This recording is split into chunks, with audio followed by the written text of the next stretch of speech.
with this filed rule. And in beginning June 17th rather, we'll start doing public hearings. And I'll show you on the next slide where those are located and scheduled. But again, all of this information is available on our website so that you can access it. Once we finalize and have all these hearings, we will take all of that comment that we've received and we will revise the RAPs accordingly. And at the same time, we will also issue a responsiveness summary that will respond to all the comments that we received. That package together will become what becomes the filed final proposed rule with the Legislative Committee on Administrative Rules, otherwise known as LCAR. LCAR then has, that's the red block in the diagram, they have at least 45 days to review the material and provide a response to us on whether the draft rule can be adopted. And if it can be, it will be effective 2 days later. LCAR does reserve and have the ability to postpone the process if they feel like they need more review and more information.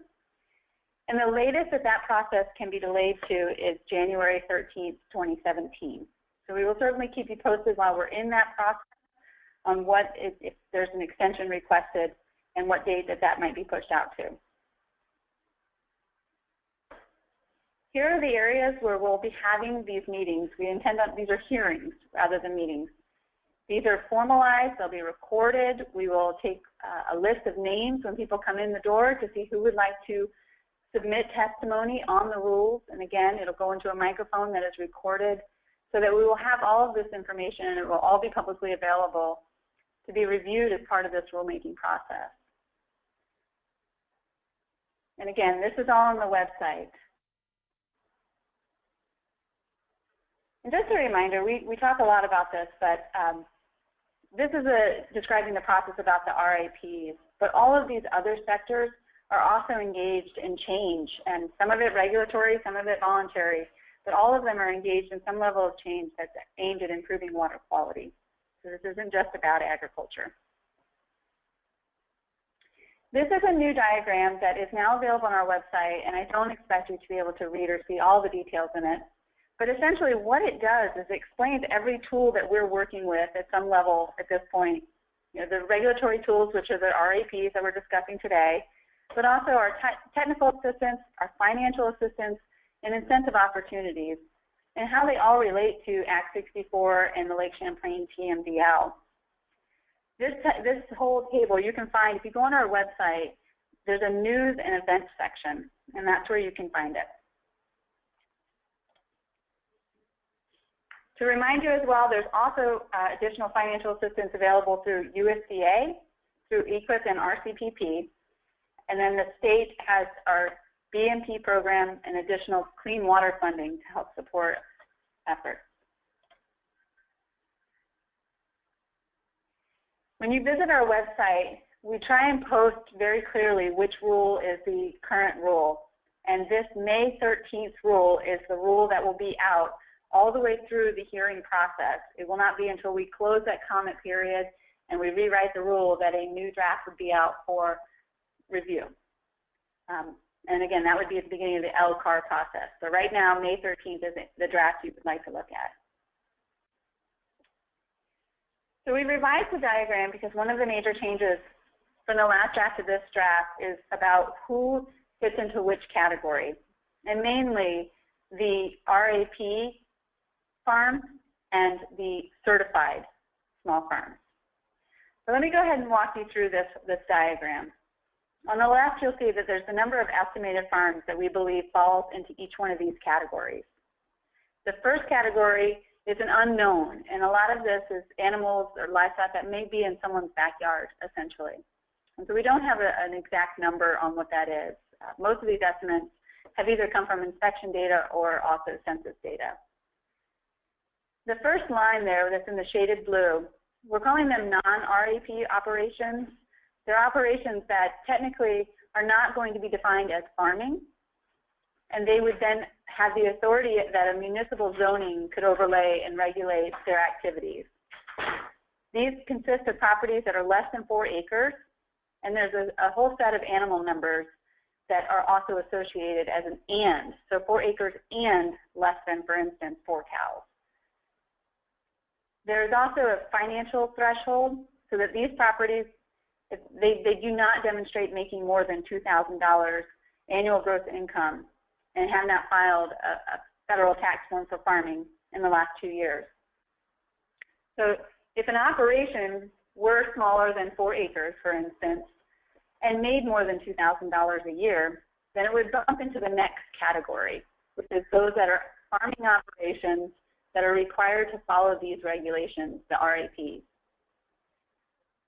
So if you can see there, it's 4 acres or more used for farming, or you have the income, or you have an approved business management plan, which is for prospective farmers who have a vision and want to move forward and be regulated under the RAPs.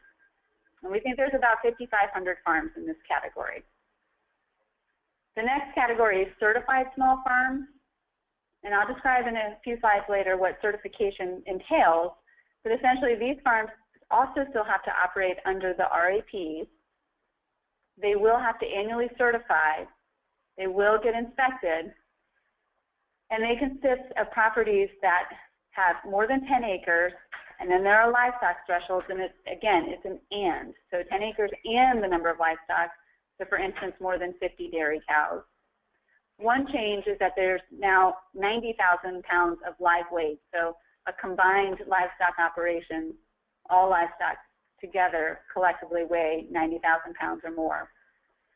Then there's an or, and we've broken it down into annual cropland, which is defined, and it does include pumpkins, sweet corn, seed corn, soybeans, for instance, or a vegetable farm that is 50 acres or more growing vegetables or fruits otherwise commonly known as vegetables, such as peppers. We think there's about 1,500 farms in this category. And then the last two categories are categories that are already preset in our permit and rules that exist for medium and large farms. To further describe a little bit more about that table, some of the categories that are new, when we talk about the first one, which was non-RAP farms, again, parcels smaller than 4 acres, and managing, this is the full list, as you can see, of the different animal types that might exist and managing less than those size. Again, the income and the federal tax form are also important there. But one thing is that we've got a lot of feedback in this process of concerns of parcels that may be left out of a regulatory oversight because a municipality may not have the capability of creating zoning, and therefore it may be left without coverage. And so we've clearly stated in this draft that the Secretary can designate a farm required to follow the RAPs if it's causing an adverse water quality impact. So you can basically get bumped up into the RAP category.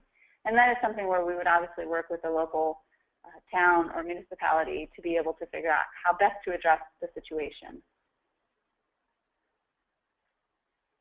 This slide gives you a little more detail about farms that are required to certify. Again, you can see we've broken them generally into livestock, annual cropland, and vegetable production. And the livestock is 10 acres or more and the set number of animals. Annual cropland, 50 acres or more of annual cropland and applying nutrients. And vegetable production, 50 acres or more and also applying nutrients. And you can see on the left there, it gives you some summary of how much of each animal or group or class is covered under the definition as it's stated there. So for livestock farms, 76% of all the live weight of livestock in the state of Vermont is estimated to be under that category as far as requiring to certify, and 94% of all of the dairy cows. So it captures a significant number of the farms that we do really want to make sure that the manure management is at a higher level. For annual cropland, it gets 93% of all the corn silage land. And vegetables, it gets 68% of all vegetable acres in the state. We found that most vegetable farms are on average about 5 acres. And so really looking at these vegetable farms that have a significant amount of land that is in production that could be susceptible to erosion and nutrient loading. When you're certified, you have to file an annual compliance report. based on the number of farms that we've identified appear to fall in these categories, we've lowered the inspection cycle to 7 years. From previous versions, it was 10 years.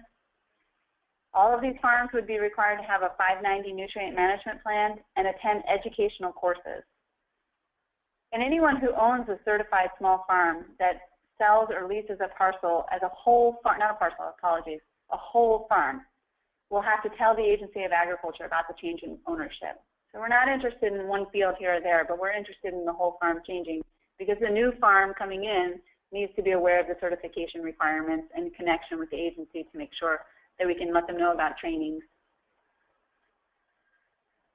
So all farms under the RAPs cannot have a discharge. And there's two examples. One, it's a very clear connection from the silage bunk apron right to a stream that runs right near the facility. Clear connection there. And then the picture on the right is of an overtopping manure pit right into a brook. These are things that cannot and should not be existing on farms, and they were originally outlawed back in 1972 in the Clean Water Act. For managing waste in the production area, collection of all material is obviously the best thing, or some treatment system if you have the capacity to have a vegetative treatment system in distance from water to be able to process the nutrients. One thing that was in the previous draft is we had suggested 1 foot of freeboard shall be maintained on manure pits. We have since revised that to say that adequate volume must be maintained to prevent overflow. And that way it gives farmers a little more flexibility, and it meets the intent of being able to be preventative in saying you need to address the manure level in the structure prior to it overflowing. And lastly, any structure may be required to meet NRCS requirements for the 313 waste storage facility standards if there's an impact to water quality. Field stacking of manure. So not a manure pit, but a field stack of manure. There were a number of discussion points on this throughout the draft. And this current draft describes that there's a 2-year maximum storage. And it can be on a site that is approved by NRCS or the Agency of Ag. So if you remember, previous drafts had it rotating between different sites throughout the years. It can be the same approved site. However, the material needs to be used regularly enough within a 2-year period, is the max, so that it's actively managed. These sites have to be stacked 100 feet from property boundaries, 200 feet from the top of bank of surface water, 200 feet from a public well or water supply, and a public water supply as well, and 100 feet from a ditch or a conveyance to surface water. The two that are associated with surface water and water supplies are in statute, and the statute limits the Agency of Agriculture from authorizing anything less than 100 feet. So if for a farm that cannot meet the 200-foot setback, the agency can look at the site and make a determination, if it makes sense, to approve something less than 200 feet, but not less than 100 feet from the top of a surface water bank or a well. For nutrient management, there are 2 standards. The RAP farms need to account for nutrients when they're applying manure and apply at agronomic rates. They need to take soil tests every 5 years, and they need to maintain records. For certified farms, small farms, the medium farms, and the large farms, they need to utilize the NRCS 590 nutrient management standard. For cover cropping and gully erosion, we have made some changes in the cover cropping. I'll describe that. The gully erosion has not changed. The standard is still expected to be managed to T in this draft, which is the tolerable soil loss estimated by running the Russell equation. And it should be managed. So if it exists, it's up to the farmer how to manage it. But if it's infield gully erosion, there needs to be some type of conservation practice or change in management that would address it. For cover cropping, the major change is the frequency flooding, the frequent flooded class. And so for floodplains only is where cover cropping applies. It needs to be broadcast by October 1st or drilled by October 15th. And it's only required in these areas that are mapped as frequently flooded. And I'll show you a map on that. If for some reason a crop is grown that cannot be harvested by those dates, at least a 30% residue must be maintained on the site. This is a map showing frequently flooded. And the reason we chose this, we got a lot of information about wanting more of a definition. And this is the only thing that is mapped statewide as a broad layer that can be utilized by planners. The frequently flooded area is the area you see in dark blue here.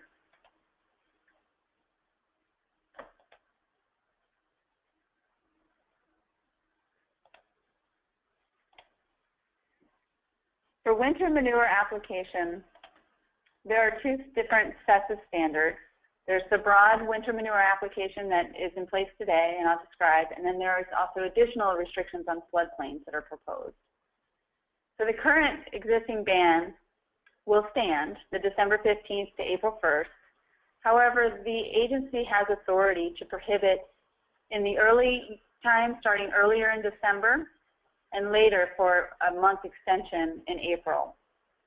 And that's authority that was given in state law, and we have added that due notice must be provided for the agency, from the agency, in order to make that determination that we're going to make an extension of the ban. There are also still exemptions to the ban, and we'll describe those next, but they're for emergency purposes only. For floodplains, manure should not be spread after October 15th or before April 15th as proposed. And that is to protect these sensitive areas when there are times when crop growth may not be as sufficient to maintain the nutrients should there be a flood event. The manure also needs to be injected or incorporated within 48 hours, but this of course would not apply to no-till land. For exemptions, the agency can issue exemptions for the traditional winter spreading ban, again for emergency situations, but also to the seasonal, well, it's a seasonal exemption, but to these floodplain soils where a farmer can demonstrate it's a real challenge to their farm to make this kind of change in a regulation, to take 2 months plus off of their storage and land base for manure application. And so on a case-by-case basis, the agency can look at this and work with farmers to come up with more of a plan that would work for water quality and for the farm. When we give these standard exemptions, we make sure that there's wider setbacks, lower application rates, and we try and pick, obviously, the most obvious best spots to put the manure versus the highest risk spots. When there's imminent weather coming and it's clear that being out and applying manure would likely lead to runoff and losses of the manure, the agency will be able to take an action if necessary. And so it's conditions in the soil are noted, and it is reasonably anticipated that it will result in flooding, ponding, runoff, or off-site movement. So there has to be a water quality impact that is seen. It can't just be ponding in a field, for instance. It needs to be running off-site, but the agency can take and work with the farmer to make corrections when runoff losses exist and the weather was obvious that that was going to occur. For farms that are utilizing the 590 plan, a soil test phosphorus is put in their plan, and when it reaches above 20 parts per million, in those plans they need to itemize how they're going to have a reduction strategy that would work towards reducing that soil test phosphorus level. Things like lower application rates, maybe doing only spring application rates and not fall application rates. Those are the type of things, or even bigger whole farm reduction in phosphorus in feed, for instance, that we need to understand what their strategy is to try and pull down some of that phosphorus. When manure is applied on fields, on cropland only, annual cropland, with slopes greater than 10%, a 100-foot setback grass buffer with a manure setback needs to be installed adjacent to the surface water. For setbacks of vegetative grass buffer and manure setbacks, surface waters shall be buffered by 25 feet and ditches by 10 feet. One change in this one was similar to the 590 standard, if you're familiar with that. If there's a site where a ditch is significantly contributing waste, that can be determined to be enough to require a 25-foot buffer. Another major point here is that surface inlets or open drains, upright drain systems, they also need to be buffered when they're in croplands by 25 feet of perennial vegetation and a manure setback. You can harvest a buffer, but you cannot spread manure in the buffer. Fertilizer can be used as well as compost, but according to a soil test, and only tillage for maintenance. The agency can allow site-specific buffers to be in place where it can be demonstrated that the buffer would still meet the water quality goals. Mortality management on farm, they must be composted, buried, or rendered. They cannot be left on the surface unmanaged, and that needs to be done within 48 hours. I'll go back. There are also, and I don't believe we have it in this presentation, but there are setback standard distances for both composting animal mortality or burying animal mortalities, and also for imported food processed residuals. And those were brought together to be more consistent in this draft, and they're consistent with the solid waste regulations over at DEC. Livestock exclusion standards. In the production area, and we'll show you a whole diagram to explain how this works, but in the production area, livestock should not have access to a stream except for a crossing area.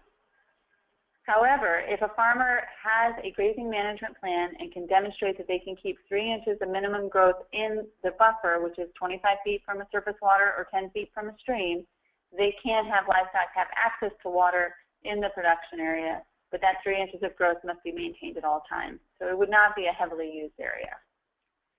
Outside of the production area, in the pasture, livestock don't have to be excluded. However, if there are unstable stream banks or if the Secretary suggests that there is an actual or potential threat to water quality, then fencing may be required.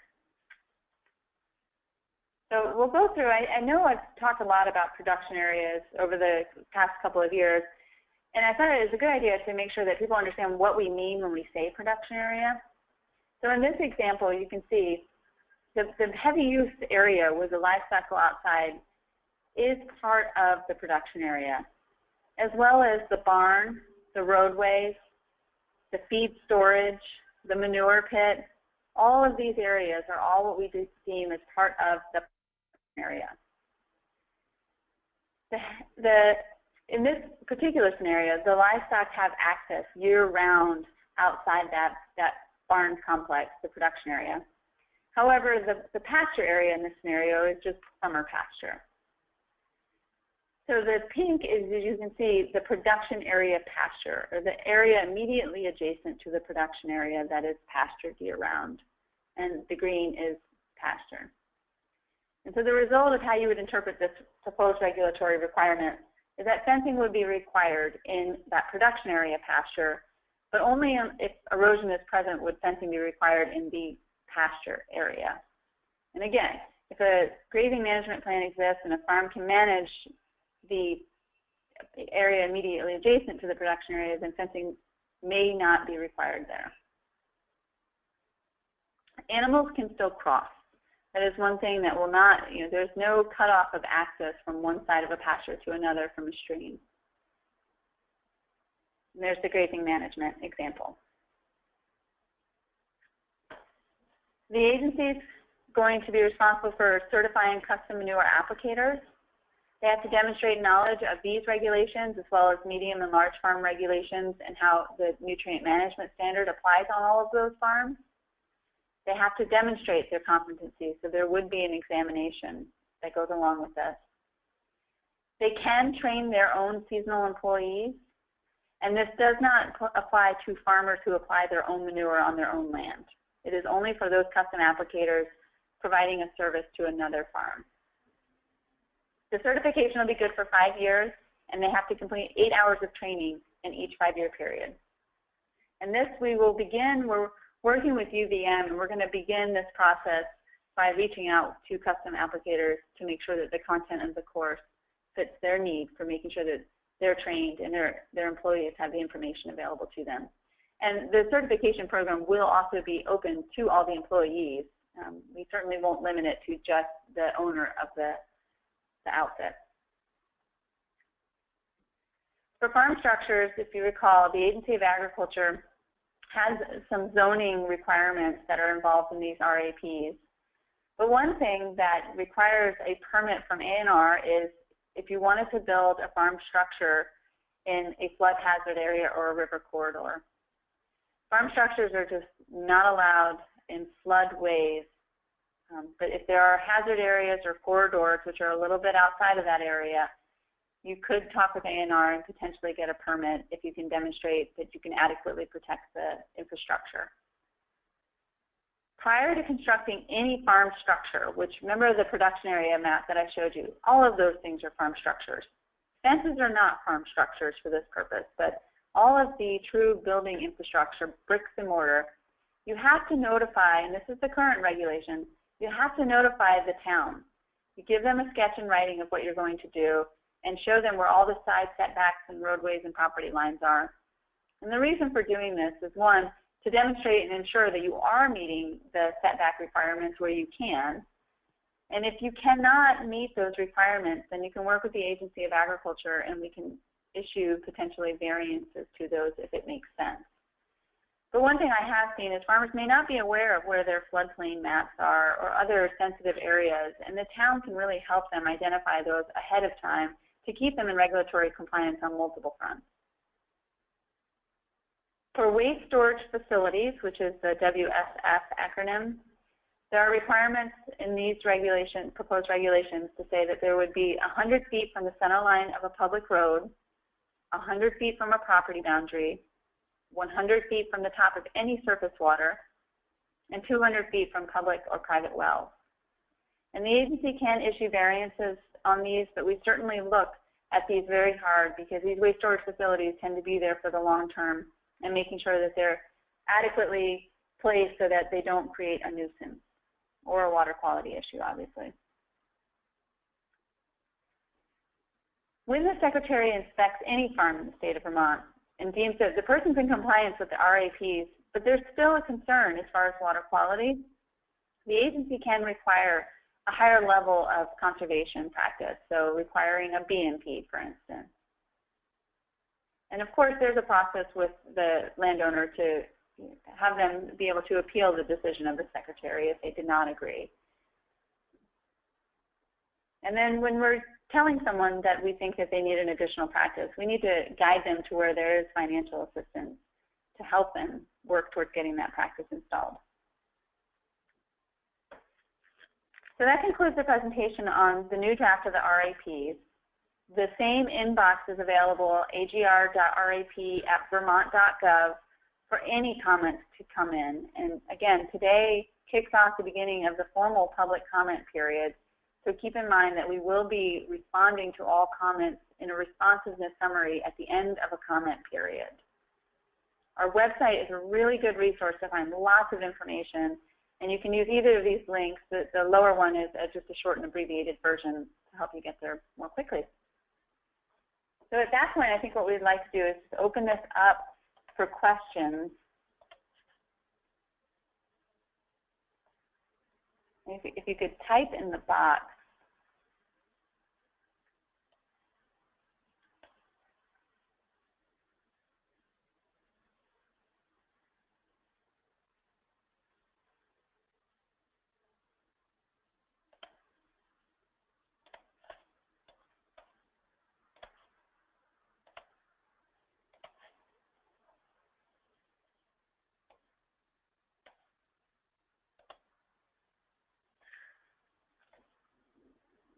So the first question I'm seeing is how much time will be given to public comments at each hearing versus the review of the rules? So each meeting, we are going to go through a presentation to explain what the rules are, but we do really want to spend the time getting the public comment. And we will dedicate that time to that. And by all means, if there is additional comments and people still want to come and speak, we will make sure that they are heard.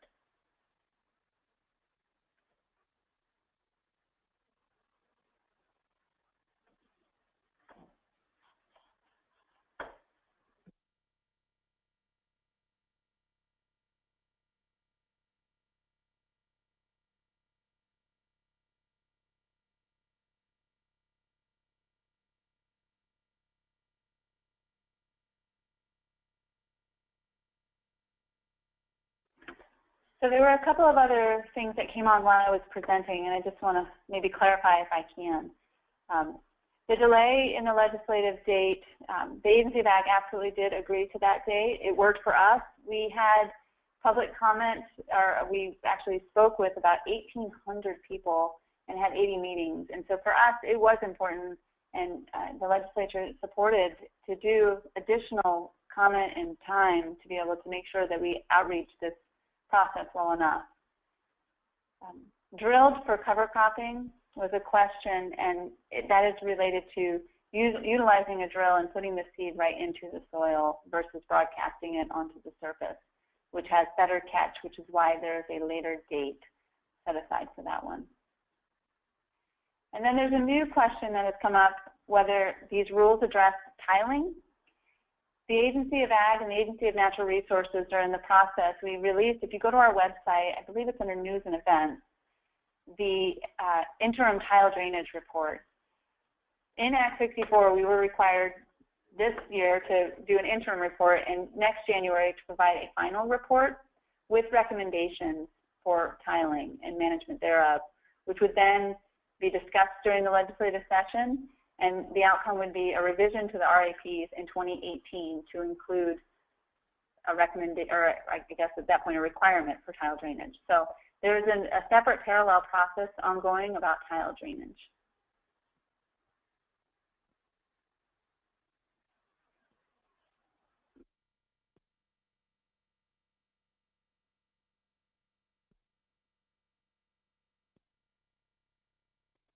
Are there any further questions?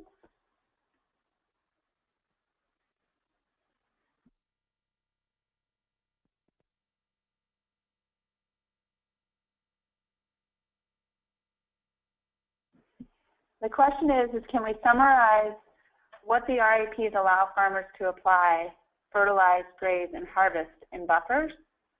And so on buffers, a lot of the conversation that we had received, because originally, it said no nutrients in the buffers except at the time of installation if necessary, and synthetic has always been allowed. The organic community had some real concerns.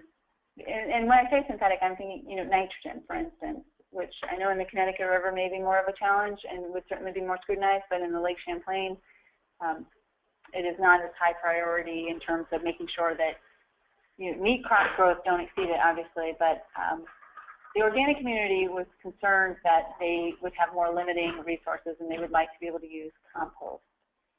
And so when looking at information about the risk associated with utilizing compost, the E. coli is down, the nutrients are relatively low, and it is a reasonable resource to utilize, showing that you have to have a soil test. You need to be managing that through a nutrient management program and demonstrate that you need either synthetic or compost or fertilizer. To date, what I have seen is most farmers do not need additional and have not really utilized additional nutrients within these buffers.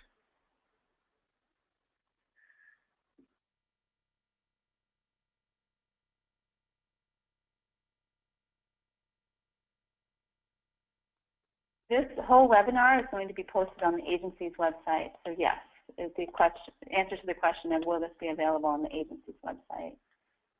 And someone has their hand raised. I'm going to try to unmute them and see if I can ask a question. Rebecca, are you there? I am. You are unmuted now. and you're welcome to ask a question. I did not intend to become unmuted or ask a question. Oh, sorry, your hand was raised there in the bar here. So. Oh, apologies. Okay, no problem. We'll remute you.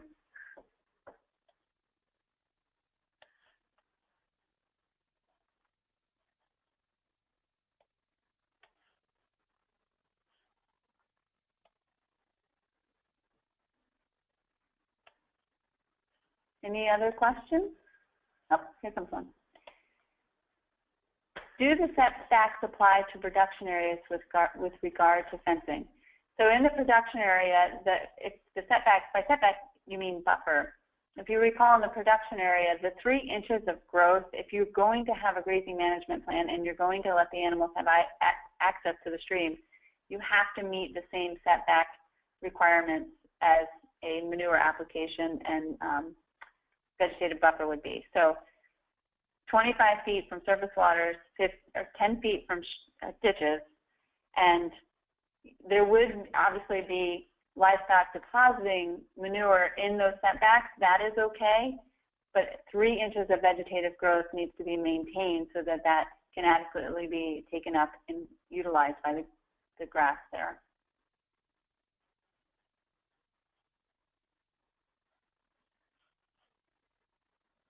How many people are involved today? It looks like there are 14 people on the call today.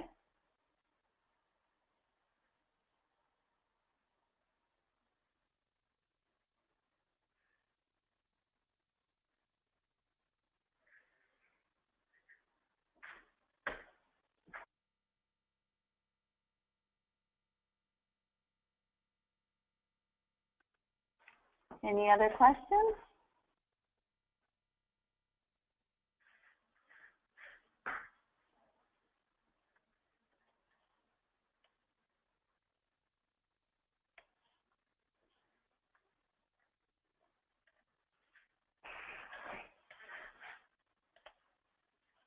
Well, it doesn't seem like there are any more questions. So thank you, everyone. And again, we will be out doing small meetings, and then we'll be doing the big formal hearings as proposed, or as scheduled, actually. And this webinar will be live, and we will be doing another webinar in a couple weeks. End of the date? Yes, June. It's on our website. It's on our website. It'll be the exact same presentation for those that weren't available to make the presentation this morning. June 7th. Thank you. All right, well, everyone, have a great day. It's a beautiful day out. Enjoy the weather, and thank you for participating.